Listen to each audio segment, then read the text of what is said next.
This is press statement by Mandera County leaders today, June the 18th, 2020 at Granada Hotel, Mandera.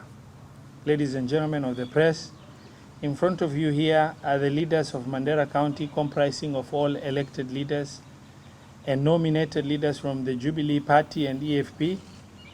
We have apologies from the MP of Mandera North, who was held up and could not join us. Also, the CS Aden Mohammed, CS Hassan Nur Hassan, and PS Ali Nur are all on board with these resolutions arrived at by the leaders in the consultative meeting just concluded. After lengthy consultation that started in Nairobi, followed by grassroots leadership consultations, we have the following information to share with you. That this consultative engagement will continue through the follow-up engagements with all other stakeholders from Mandera County. Mandera County had its first index cases of COVID-19 on the 5th of April, and to date, our COVID-19 cases stand at 18, out of which 17 have recovered and one left having tested negative for the first time, awaiting validation test. Despite our limited resources and external support, we have done our best to respond to the COVID-19, and so far as of today, we have 190 beds ready out of the 300 beds as directed by the President. However, the risk of infection is still very high, judging by the national trend and the violation of movement restrictions within the country. We therefore urge our public to continue following the recommended protocols such as wearing of masks, social distancing, and washing their hands, among others.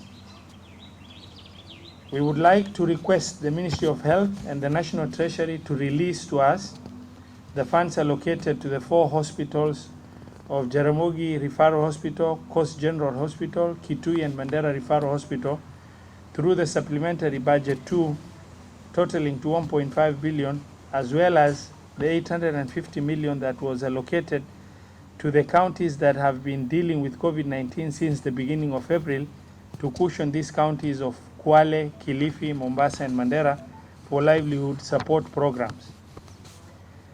Our intercommunity security situation has tremendously improved thanks to the efforts of all the leaders and the community. Despite this progress, we still have occasional sporadic events that come up from time to time. We, the leadership of Mandera, undertake to continue our peace-building efforts within the county. We completely discourage any new settlement or development in disputed community land area. We must also discourage as a community any situation that may lead to the inter-community tension. We encourage grazing across the county regardless of the community that settles there. And we undertake to take stock of all settlements and ban any new settlement for the next 10 years as leaders of Mandera, in order to control inter-community conflict that comes up from time to time as a result of new settlements. On the issue of the presence of foreign security forces within our border, the continuous presence of foreign forces within our border has been threatening the lives of our population along the border and Mandera town. The situation has gotten worse because very serious cases of rape, illegal sale of weapons and ammunition to locals are increasing our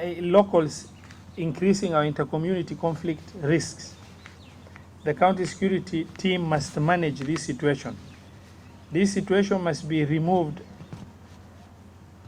This situation must be managed and these foreign forces removed as urgently as possible, because their continued presence is posing major risk to the community from multi-fronts, as it poses a number of challenges that I've mentioned above.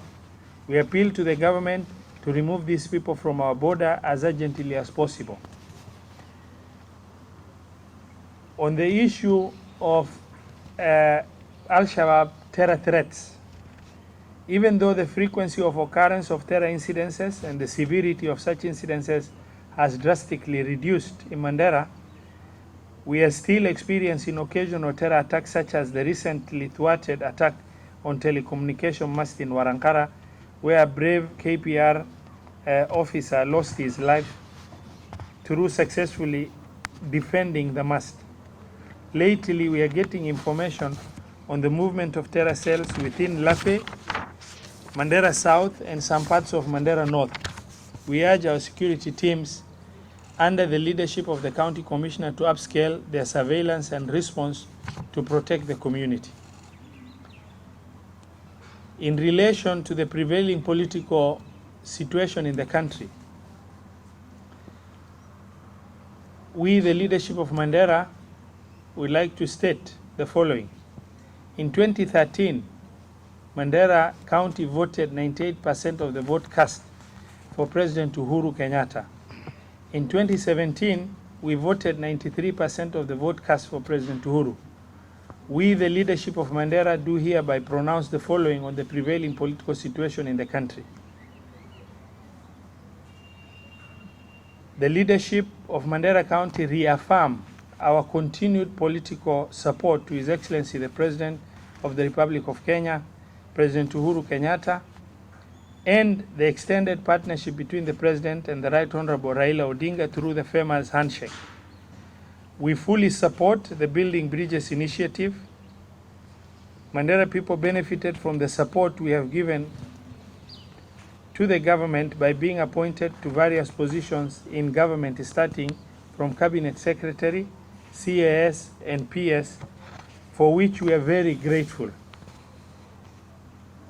We are, however, very concerned with the recent de-whipping of the Senate Finance Committee Chair, Senator Mohamed Mahmoud, and the de-whipping of Agriculture Committee Chair of the National Assembly, Honorable Adam Ali Sheikh. We appeal to the President to understand that our expectations are very high in getting consideration and protection for positions given to us, and further appeal to him to consider replacing the two chairpersons that we recently lost with leaders from the county. It is our expectation that this relationship will be of mutual benefit to Mandera County and the government, and by extension, our northeastern region. We fully support the President's Big Four agenda and his efforts for a united Kenya. We do expect that our partnership continues to be mutually valuable. The above is the declaration of the leaders of Mandera County, and we finally take this opportunity to advise the BBI team to make sure that it improves devolution by allocating more resources.